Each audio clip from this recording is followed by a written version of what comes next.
자, 오늘도 말씀을 통해서 같이 함께 은혜를 나누도록 하겠습니다. 시글락이라고 하는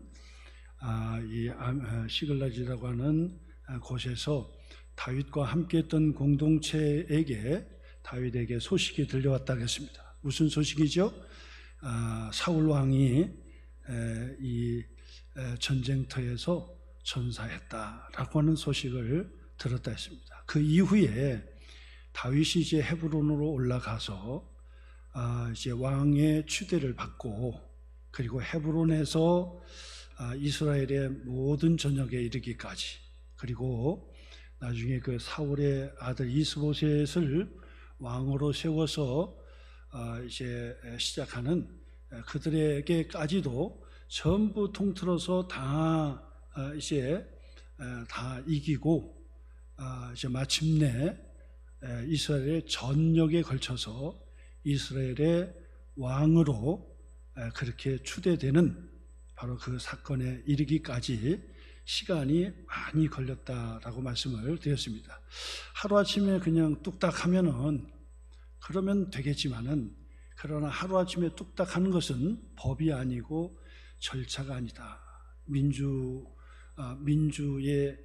민주주의는 가장 중요한 게 이 절차, 법이라고 이야기할 수 있습니다.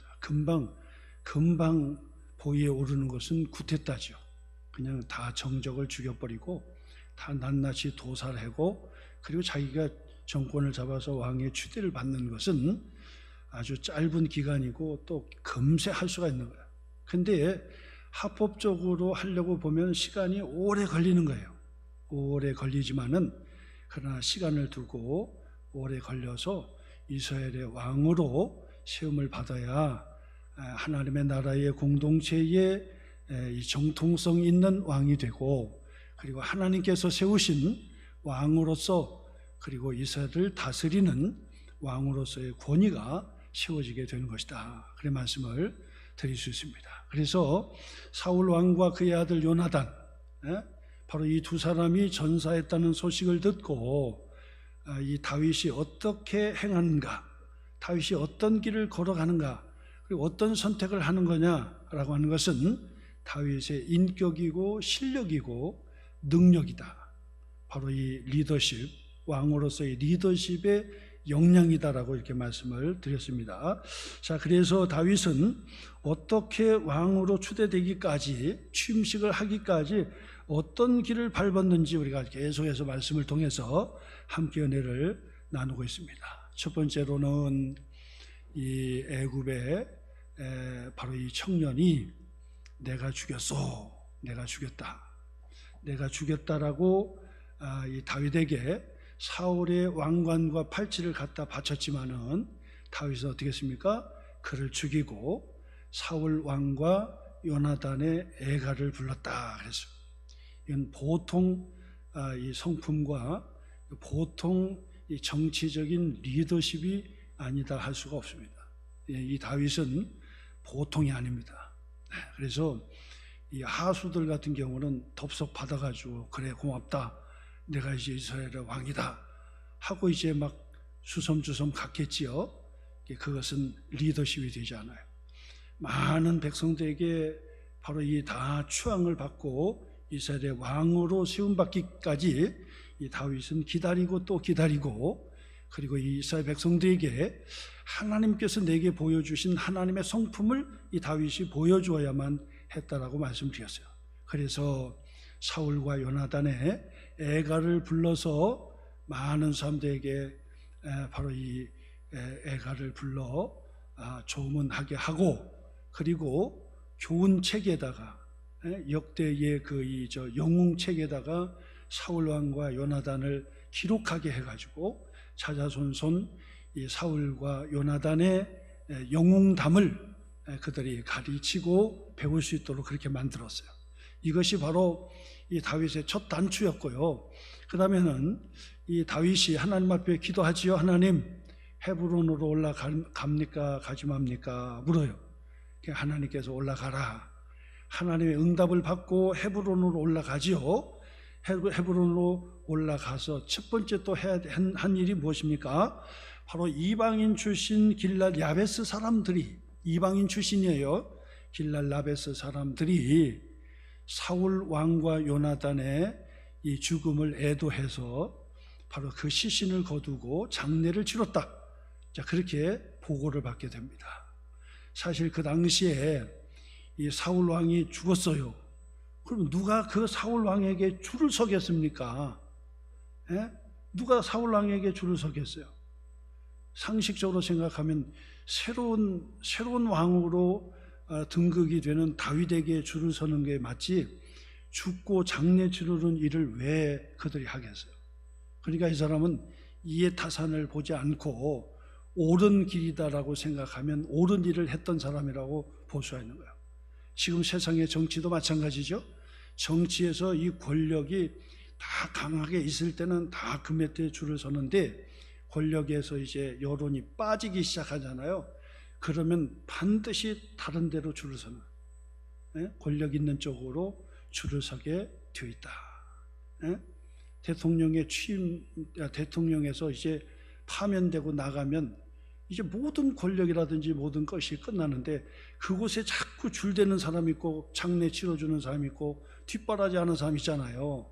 그 사람들은 정말 세상적으로 보면 순진한 사람들이죠. 순진한 사람. 왜냐하면 새로운 권력 앞에 모든 사람들이 해바라기가 해를 쫓아서 그냥 딱 꽃을 피우는 것처럼 그쪽으로 다 할 수밖에 없어요. 누구나 다 그렇습니다.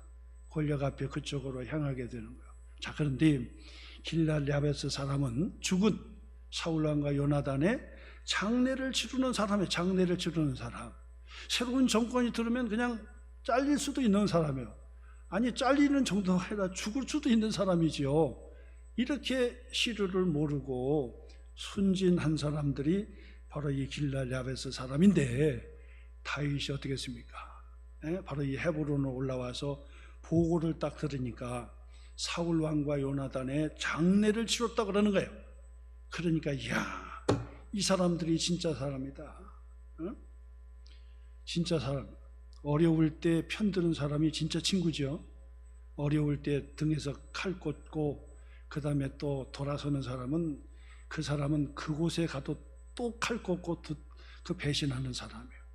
그런데 그 아무리 힘들고 어려울 때 그때 끝까지 지켜주는 사람이 진짜, 이 사람이 또 다른 사람을 섬겨도 똑같이 그렇게 하는 거예요. 그러니까 이 다윗은 그것을 알았고, 그 다음에 이 다윗은 지혜로운 사람이고, 다윗은 하나님의 사람이에요. 그러니까 서두를 필요가 없어요. 서두를 필요가 없어요.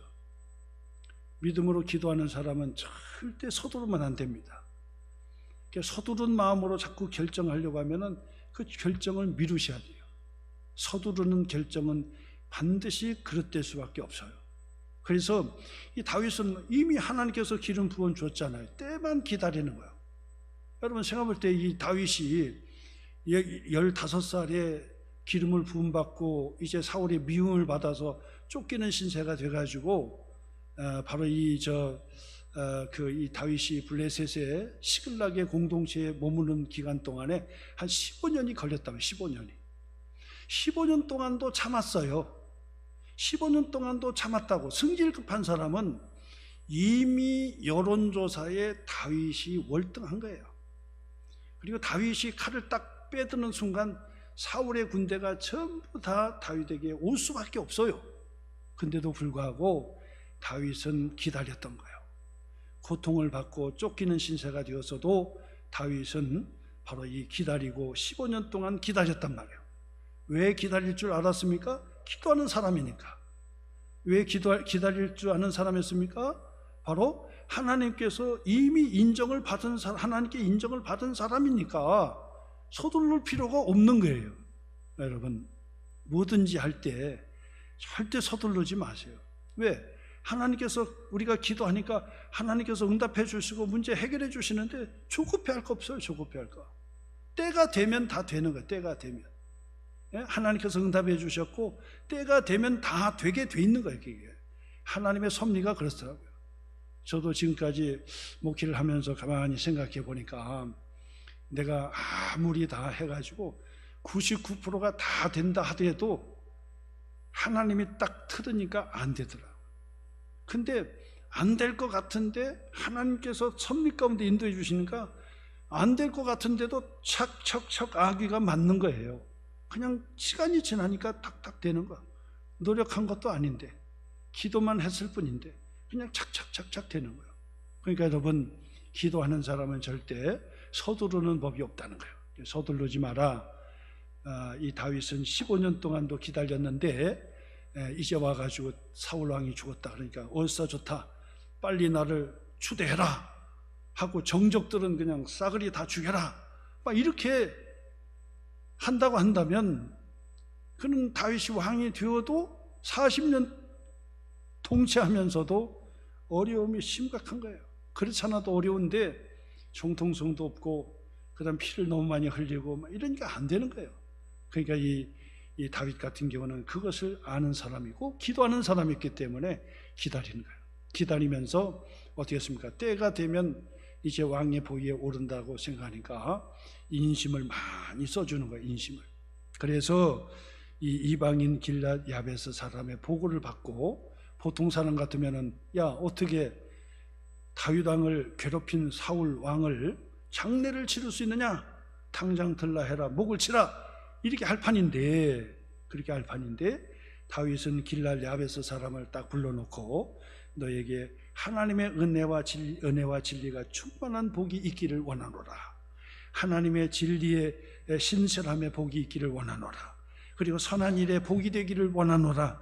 너는 강하고 담대하라. 내가 너의 이방인이지만은 너의 족속을 내 측근에 둬가지고 내가 너를 지켜줄 것이다 라고 복을 내려줬던 것을 보게 됩니다.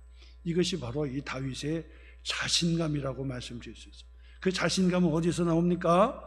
기도했기 때문에, 하나님께 기름 부음 받았기 때문에 그 자신감이 나오게 된 것이다 그래서.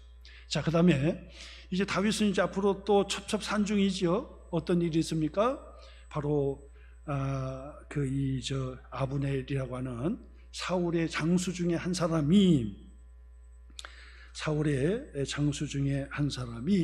다윗의 아들 이스보셋이라고 하는 그 아들을, 왕자를 왕으로 추대하고, 이스라엘의 왕으로 추대하고, 그리고 선포를 했어요. 그러니까 어떻게 되겠습니까? 다윗의 왕국하고 마지막 이스보셋의 사울의 왕국하고 충돌이 되는 거예요. 그게 전쟁이 일어났어, 전쟁이. 그래서 다윗의 선봉장에 섰던 요압 장수, 그 다음에 이스보셋의 선봉장에 섰던 1등 공신, 바로 이 아브넬 장군, 바로 이 장수죠. 아브넬 장수. 그러니까 요압은 다윗의 1등 공신, 그 다음에 아브넬은 바로 이 이스보셋의 1등 공신 장수였어요. 이 사람들이 기브온의 땅 모여가지고 이제 전쟁을 한판 붙는데 하나님께서 누구를 이기게 해주셨어요? 요압이 이끄는 다윗의 군대가 바로 이스보셋의 바로 이 아브넬을 장군을 이기게 하신 거예요. 그래서 이 아브넬은 이제 장수를 다 잃고 허겁지겁 도망쳐서 이스보셋의 왕궁으로 도망쳐 가는 거예요. 바로 요압이 뒤쫓아가다가 야, 여기서 그만 쫓아가자, 그렇게 하고 멈췄어요. 근데 이 요압의 이 셋째, 그러니까 막내 동생인 이 아사헬이라고 하는 장수도 요압의 바로 이 세 형제가 다 다윗의 장수 출신인데, 막내 이 아사헬이 화살처럼 달리기를 잘하는 사람이에요. 그래서 어떻게 합니까? 끝까지 그 형 요압이 야, 그만두자, 여기서 그만하고 돌아가자, 그렇게 됐는데, 장수도 잃고 도망치는데 가서 죽인들 뭐 하겠느냐, 여기서 그만두자 그러는데, 이 아사헬이 달리기를 잘하는 사람이잖아요. 끝까지 쫓아간 거예요. 끝까지. 그래서 이 아브넬 장수를 죽이겠다고 끝까지 쫓아가다가 결국 자기가 지쳐가지고 아브넬 장군에게 죽음을 맞이하게 된다 했습니다. 지난주에 이 말씀 드렸죠. 그래서 우리가 이 아브넬의 죽음을 통해서 우리가 그 아사엘의 죽음을 통해서 우리가 무엇을 배울 수 있느냐? 바로 이 무모한 열심을 내지 마라, 그 말씀을 주셨어요. 그것도 하나의 교만이다라고 말씀을 드리는 거죠. 무모한 열심을 내는데, 최선을 다하는데 거기까지 해야 되는 거예요. 거기까지 해서 멈출 수가 있어야 되는 거예요. 교회의 봉사에 있어서도 제가 늘 말씀을 드리지만은, 최선을 다하고 열심에 충성을 다하지만 거기까지 해서 딱 멈춰야 되는 거예요. 근데 이게 쉽지가 않아요. 톨스토이의 단편 소설에 그 얘기를 했죠. 네가 말뚝을 받고 돌아오는 그 모든 땅은 너에게 주겠다 했지만은, 사람의 욕심이 많아가지고 해가 질 때까지 돌아와야 내 땅이 되는데, 조금 가니까 더 좋은 땅이 있고, 더 좋은 땅이 있어가지고 거기서 멈추지를 못하는 거예요. 딱 멈추고 아무리 더 좋은 땅이 구해서도 내가 해질 때까지 돌아가야 내 땅이 되니까, 딱 돌아서 가지고 다시 있던 자리로 돌아와 말뚝을 딱 박아야 내 땅이 되는 건데, 여기 보니까 여기도 좋고 저기 보니까 저기도 좋고, 해가 저무는지도 모르고 말뚝 받다가 결국 죽어버리는 거예요. 인간의 욕심이 한도 끝도 없다는 것을 우리에게 가르쳐 주는 것입니다. 바로 이 아사헬이, 형 요압이 전쟁에 이미 이겼잖아요. 그리고 이 아브넬은 이제 병사를 다 잃고 혈연단신 혼자 이제 이 이스보셋의 왕궁으로 도망치는데, 거기까지 서서 돌아와야 되는 거예요. 그런데 거기에서 욕심을 내는 거예요. 내가 저 아브넬을 반드시 잡겠다고 욕심을 부리고 더 쫓아가고 또 쫓아가다가 결국 바로 이 아사헬은 아브넬에게 죽고 말더라. 이것이 얘기예요, 이 말씀이요. 그렇기 때문에 여러분, 반드시 이 다윗처럼 절제를 해야 돼. 절제를. 여기까지다. 서두르지 말고 여기까지. 반드시 절제를 해야 돼요. 반드시 이 욕심은 죄를 낳고 죄가 장성하면 사망에 이르느니라 그랬단 말이에요. 그러니까 반드시 이 죄의 싹은 반드시 사망에 이르게 돼 있어요. 그렇기 때문에 반드시 그 욕심을 딱 거두고 절제하고 거기서 멈춰야 되겠다라고 하는 말씀을 드리는 거예요. 그래서 교회에 봉사를 하는데도 열심을 다하고 충성을 다하는 것까지 좋은데, 거기까지 딱 가셔야 돼요. 근데 거기까지 해서 넘어서면 그 다음부터는 어떻게 되냐? 뭡니까? 자기의 욕심과 그 다음에 뭡니까? 자기의 욕심으로 인하여서 탈이 나는 거예요. 나중에는 내가 열심히 일하고도 다른 사람을 보게 되는 거야. 왜 나는 이렇게 열심히 하는데 저 사람은 왜 일을 안 할까? 그 이야기는 결국 나의 의의가 높아지기 시작하는 거야. 봉사하다가 자기 의의가 높아지면 아무것도 안 되는 거야.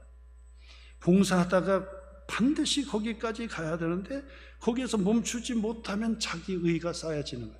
자기 의의가 쌓여지는 것이 교만이죠. 교만은 반드시 무너지게 되는 거야. 그래서 아사엘은 멈춰야 될 곳에서 멈추지 않음으로 인해서, 절제하지 않음으로 인해서 아사엘이 죽고 말았다라고 하는 것이 지난주까지 말씀을 드렸습니다. 자, 그런데 오늘 성경 읽은 말씀 3절의 말씀부터는 이제 하나님께서 다윗의 집안을 하나님께서 강하게 하시고 사울의 집안은 점점 약하게 하셨다. 하나님의 섭리고 하나님의 축복이에요. 자, 그런데 여기에서 또 한 사건이 또 일어나게 됩니다.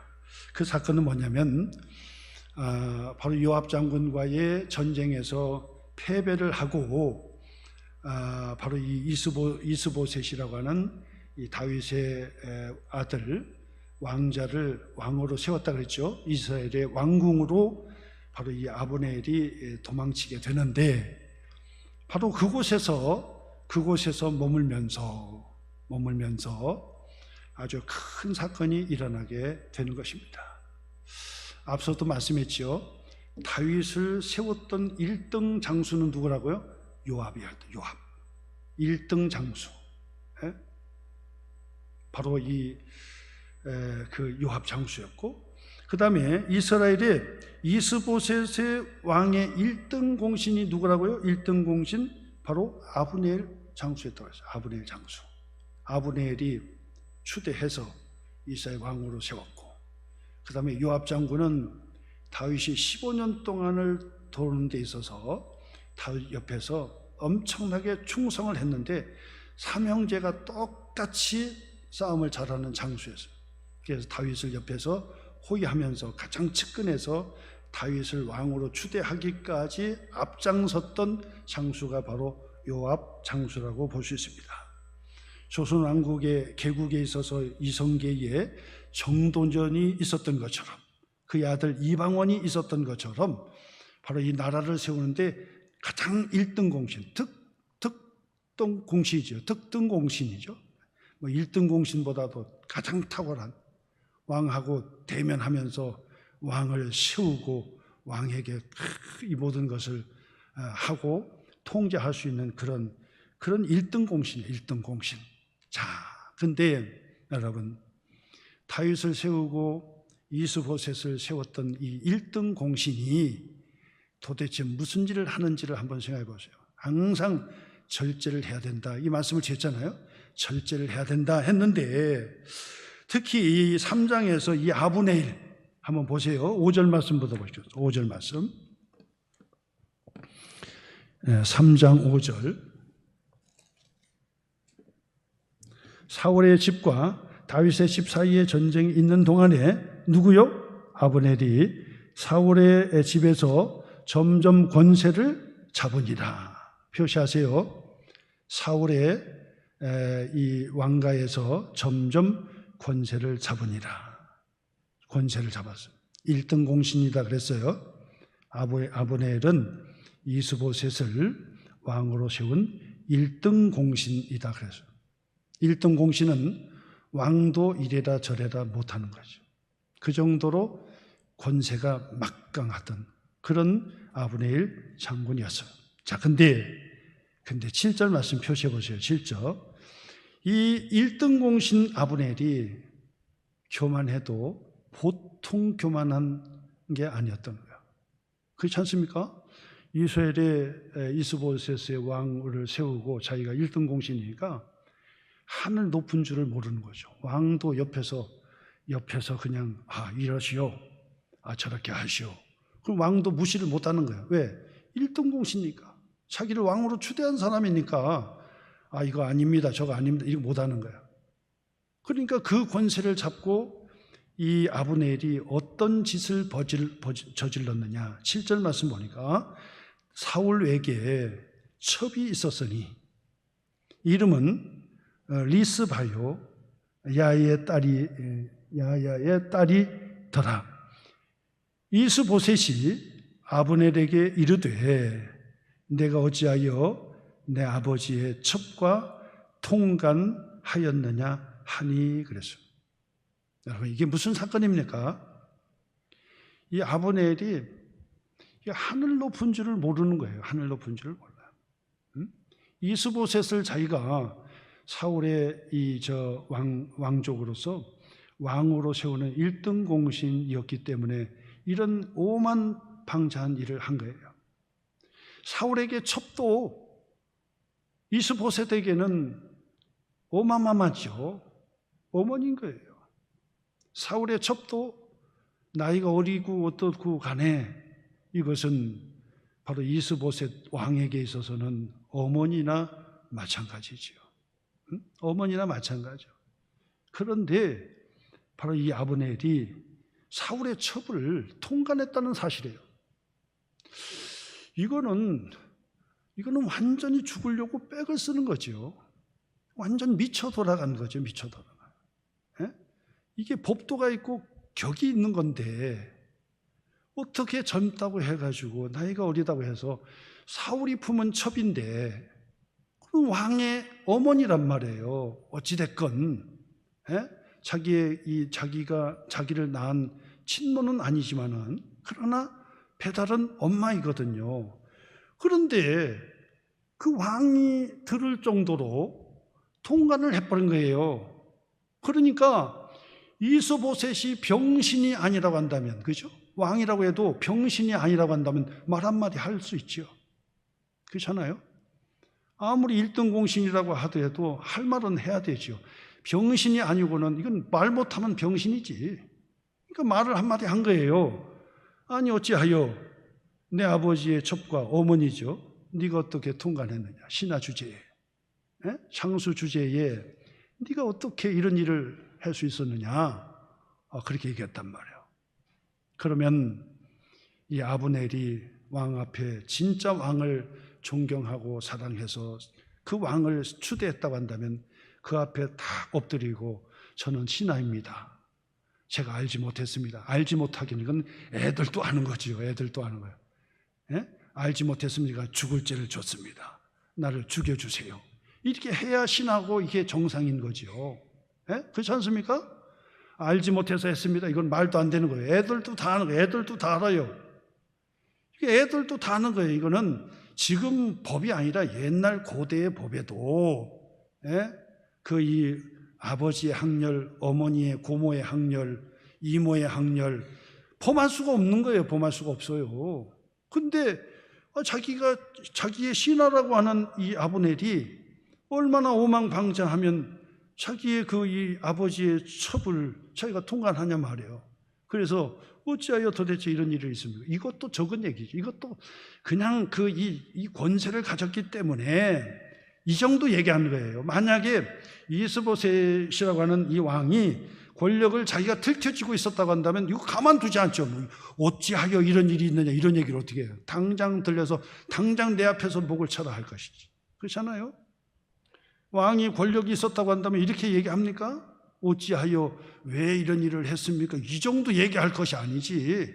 그냥 당장 포박해가지고 포박해서 내 앞에 데려라. 그 자리에서 물어볼 것도 없이 그냥 죽여버리는 거예요. 그 자리에서 죽여버려야 되는 거예요. 어찌돼 이 신하가 1등 공신이라고 하늘 높은지 모르고 왕 앞에서 사울 왕의 첩을 통관하고 그리고 목에 뻣뻣이 들고 있단 말이야. 이런 일이 당하는 거예요. 그러니까 8절 말씀 보세요. 그럼 보세요. 이 아브넬이 바로 이런 사람이었다는 사실이죠. 8절 아브넬이 이스보셋 왕의 말을 매우 어떻게 했다고요? 분하게 여겨. 분하게 여겨 이르되 뭐라고 얘기했어요? 내가 유다의 계머리냐? 이게 할 말입니까? 내가 유다의 계머리냐? 내가 오늘 당신의 아버지 사울의 집과 그의 형제와 그의 친구에게 은혜를 베풀어. 그 얘기는 내가 1등 공신이다. 그래요. 내가 1등 공신. 내가 당신 또 왕이지만은 왕의 보위에 앉아있지만 잘 생각해 보셔요. 그 자리가 누구 때문에 앉은 자리인데, 누구 때문에 그 보위에 앉아있는데 감히 나에게 이래라 저래라 이렇게 얘기하는 거예요. 응? 유다의 계머리냐? 내가 오늘 당신의 아버지 사울의 집과 그의 형제와 그의 친구에게 은혜를 베풀어 당신을 다윗의 손에 내주지 아니하였거늘 내가 너를 살려줬다 그 얘기예요. 당신을 다윗의 손에 내주지 아니하였거늘 당신이 오늘 이 여인에게 관한 허물을, 이 여인이 뭐죠? 이스보셋에게 바로 어머니고 사울 왕의 첩이란 말이에요. 이 여인에게 관한 허물을 내게 돌리는도다. 화를 냈다는 거예요. 이게 참 하늘 높은 줄 모르는 오만 불손한 교만이라고 볼 수가 있겠죠. 그러니까 하나님께서 가만히 두셨겠습니까? 하나님께서 가만히 두셨나요? 자, 그런데 바로 이 왕에게 그렇게 할 정도로 대꾸할 정도로 되니까 이거는 뭐 질서도 없고 그런 거죠. 이거는 그러니까 이런 나라는 벌써 망할 징조가 있는 거예요. 망할 징조가 더 이상 오래될 수가 없는 왕권이었다는 사실을 드러내주고 있는 한 장면이에요. 한 장면만 보면 전부 다 알 수 있다고 바로 그 모습이었다. 그리고 난 다음에 9절 말씀부터 이제 보면은 이 아브넬이 결국은 어떻게 합니까? 결국은 바로 이스보셋 왕을 배반하고 자기의 측근들을 다 모아가지고, 자기의 측근들을 전부 모아가지고 한 20명을 데리고 다윗 왕에게 투항하는 사건이 일어나게 된 것입니다. 다윗 왕에게 투항하는 사건이 일어나게 되었다. 바로 이 사건이 바로 사무엘하 3장의 말씀이에요. 여러분, 이 말씀을 통해서 우리에게 주시는 교훈이 뭘까요? 왜 이 말씀을 우리에게 주실까요? 아브넬의 교만. 이거는 교만 정도가 아니라 이거는 하나님 앞에 죽으려고 빽쓰는 모습이죠. 교만도 유만 분수지, 이런 거는 있을 수가 없는 얘기예요. 왕 앞에 아버지의 이 첩을 통관해놓고 나한테 이런 대접을 하면 됩니까? 당신이 보좌에 앉으신 것이 누구의 덕택인지 가만히 생각해 보시고, 이 보좌에서 죽지 않고 가만히 보호받을 수 있는 것은 누구 덕분인지 지금 가만히 생각해 보세요. 그러면서 왕 앞에 분개를 했던 바로 이 아브넬이었죠. 결국은 20명의 자기의 측근들을 전부 다 모아가지고 다윗에게 바로 이 투항하는 사건이 일어나게 되었다. 투항했어요. 그래서 자, 한번 보겠습니다. 11절부터 한번 보세요. 12절부터 보세요. 아브넬이 자기를 대신하여 전령들을 다윗에게 보내어 이르되 이 땅이 누구의 것이니까? 또 이르되 당신은 나와 더불어 언약을 맺사이다. 내 손이 당신을 도와 온 이스라엘이 당신에게 돌아가게 하리이다 하니, 다윗이 이르되 좋다. 내가 너와 언약을 맺거니와 내가 내게 한 가지 일을 요구하노니 나를 보러 올 때에 우선 사울의 딸 미갈 데리고 와라. 이 미갈은 사울의 딸로서 이 다윗에게 시집을 보냈단 말이에요. 다윗의 아내가 됐어요. 근데 나중에 이 사울이 바로 이 다윗을 미워하는 바람에 자기의 딸을 그냥 완전 채틀어 버린 거예요. 다른 사람에게 결혼할 수 있도록 내어줬던 것이죠. 그러니까 이 다윗은 내가 내게 진심으로 투항하는지 어떤지 보려고 하니까 미갈을 나에게 데려와라 한다고요. 미갈을 데려와라. 그러면 내가 너를 인정해주고 내가 너를 보호해 줄 것이다. 그렇게 얘기해요. 자, 그랬더니 결국은 미가엘을 데리고 다윗에게 보내고, 그 다음에 이 아브넬은 바로 이 투항을 하게 되는데 17절부터 보세요. 17절. 아브넬이 이스라엘 장로들에게 말하여 이르되 너희가 여러 번 다윗을 너희의 임금으로 세우기를 고하였으니 이제 그대로 하라. 여호와께서 이미 다윗에 대하여 말씀하시기를 내가 내 종 다윗의 손으로 내 백성 이스라엘을 구원하여 블레셋 사람의 손과 모든 대적의 손에서 벗어나게 하리라 하셨음이니라 하고, 아브넬이 또 베냐민 사람의 귀에 말하고 아브넬이 이스라엘과 베냐민의 온 집이 선하게 여기는 모든 것을 다윗의 귀에 말하려고 헤브론으로 가니라. 아브넬이 부하 몇 명이죠? 20명과 더불어 헤브론에 이르러 다윗에게 나아가니, 투항하니 다윗이 아브넬과 그와 함께 한 사람을 위하여 잔치를 배설하였더라 그랬어요. 이 아브넬은 이제 앞에서 말하고 뒤에서 말이 틀렸죠. 앞에서는 이런 말을, 다윗 앞에 이런 말을 할 정도면은 이스보셋을 중심으로 이스라엘 왕으로 추대하지 않았어야 옳았어요. 근데 이 아브넬은 바로 이스보셋이 네가 어찌하여 내 아버지의 첩을 통관했느냐, 이 말 듣고 분개해가지고 이것도 그냥 다 때려 부셔야 되겠다 생각을 했던 아브넬은 역시 그의 부하들 20명을 이끌고 그리고 다윗에게 투항해요. 내가 지금까지 듣고 지금까지 잘못했는데 이스라엘의 왕은 다윗이다. 그리고 모든 사람이 다윗에게 하나님의 섭리, 하나님의 뜻으로 다윗에게 왕 위에 머리 위에 기름 부었다는 사실을 다 알고 있다. 그러니 이스라엘의 왕이 되어 주십시오. 나는 그것을 믿고 내가 이제부터는 당신에게 충성하겠나이다 하고 20명을 데리고 투항했다 그 말이에요. 다윗이요 어떻게 했습니까? 그를 받아줬어요. 그를 받아줬어요. 이 다윗도요 이 정치의 수로 보면 참 대단합니다. 보통 사람 같으면 그냥 죽이기도 하고 뭐 어떡할 거예요. 근데 이 다윗은 바로 이 아브넬도 받아들이게 돼요. 왜냐하면 아브넬은 바로 이 베냐민 지파를 아우르는 사람이었거든요. 베냐민 지파를. 베냐민 지파는 누굽니까? 사울 왕의 지파란 말이에요.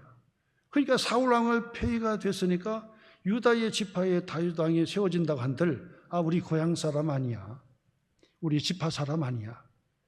그때도 바로 이 지역의 그 이기주의가 드러났던 거예요. 지파 공동체라고 하지만은 그 지파는 야곱의 한 가족이고 한 공동체가 되는데 거기에서도 너는 베냐민 지파, 나는 유다 지파. 이래가지고 지파별로 또 이게 또 갈라지게 되는 거잖아요. 그러니까 이 아브넬을 다윗이 죽인다고 한다면 그 이 사울의 지파 베냐민 지파를 전부 다 잃어버리게 되는 거예요. 그 사람들이 생각할 때 그랬잖아요. 야, 유다 지파에서 이제 다윗이 왕이 되면 베냐민 지파, 사울 왕을 추대했던 베냐민 지파나 그 이스라엘의 그 지역에 있는 지파들은 다 죽임을 당할 수밖에 없을 것이다. 이렇게 생각하지 않겠어요? 그렇게 생각할 거란 말이에요. 그러니까 이 다윗은 바로 이 아브넬을 자기의 그 투항했던 그 사람들 전부 다 받아주고 잔치를 벌려주고 돌려보냈다 그 말이에요. 다윗은 보통 정치 수완이 있는 사람이 아니에요. 왜 그랬습니까? 왜 이런 여유가 있지요? 적을 품을 수 있는 사람. 왜 다윗이 이런 사람이 될 수 있었어요? 기도하는 사람이었기 때문에. 하나님의 섭리가 있었기 때문에 서둘러 필요가 없었던 거예요. 모든 사람을 다 아우를 수 있는 바로 이스라엘 온 전역의 이스라엘 왕으로 추대받기를 원했던 것이죠. 아브넬을 받아줬어요. 그런데 문제는 여기서 끝난 것이 아니에요. 문제는 여기서 끝난 것이 아니에요. 근데 보세요. 다윗은 받아줬는데 다윗의 1등 공신이 누굽니까? 1등 공신이 요압 장군이라 그랬어요. 1등 공신. 이 1등 공신이 문제예요. 1등 공신이. 이 요압이 전쟁터에서 돌아와서 보니까 어떤 일이 일어나는 거 보니까 잔치가 벌어진 거 잔치가. 요압 장군이 이야기했을 거 아닙니까? 야, 이게 도대체 무슨 잔치냐? 무슨 잔치냐? 라고 물어보니까 아브넬이 투항했다는 거예요. 그래서 이 다윗이 잔치를 벌려줬다는 거야. 그러니까 요압 장군이 생각할 때 그래? 이 아브넬이 지금 우리에게 투항해 왔다고? 근데 그 사람이 지금 어디 갔는데? 잔치를 벌려주고 지금 집으로 돌아가서 편안히 지금 쉬고 있다고 얘기를 들은 거예요. 그러니까 요압 장군은 어떻게 합니까? 다윗에게 지시를 받지 않고, 이것도 문제인 거예요. 나중에 보세요. 이 요압 장군도 다윗이 죽을 때까지 끝까지 이 요압 장군이 측근에서 다윗을 도와주고 그렇게 합니다마는 다윗은 요압을 1등 공신으로 보지를 않았던 거예요. 나중에 장수의 이름에 기록된 거 보면은 요압 장군의 이름에 자꾸 빠져요. 자꾸 빼버려. 이게 왜 그런가? 왜 요압 장군이 1등 공신인데 다윗은 왜 그를 계속 평생을 그를 활용했는데도 불구하고 요압 장군의 이름을 뺐을까? 생각해 보니까 이 요압 장군은 무자비한 사람이야. 아브넬과 똑같아요. 자기가 이 다윗을 왕으로 추대했다 이거지요. 그러니까 다윗에게 보고도 안 받고 다윗이 아브넬을 받아줘서 잔치를 벌였다는 얘기는 그를 받아줬다는 얘기거든요. 그러면 다윗에게 가가지고 어떻게 받아줬습니까? 이러면 되는데 다윗에게 지시도 안 받고 혼자 칼을 차고 나를 따라라. 군대를 이끌고 집에 들어간 아브넬 장군 집으로 들어가가지고 아브넬과 함께했던 부하들까지 다 쳐 죽여버리게 된 거야. 다 쳐 죽이게 되는 거예요. 이게 다윗의 뜻에 맞지 않는 거지요. 그 지멋대로 한 거, 지멋대로. 아니, 자기가 1등 공신인데 다윗의 말을 안 들어. 왜? 너나 나나 내가 추대했고 내가 너를 도와주고 내가 너를 세웠는데 말을 안 들어요. 말 안 들어요. 그것뿐인 줄 아세요? 나중에 다윗의 그 아들 압살롬이 반역을 저지르잖아요. 반역을 저질렀어요.